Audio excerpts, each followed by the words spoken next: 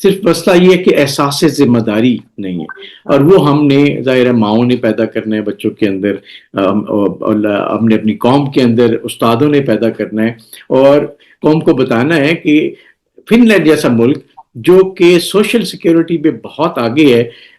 I work for company called Nokia in Finland, اور اس میں لوگوں کو جب میں ان اسپینش لوگوں سے پوچھتا تھا تو کہتے جی ہمیں یہ سکھایا جاتا ہے کہ کام نہیں کرو گے تو بھوکے مرو گے.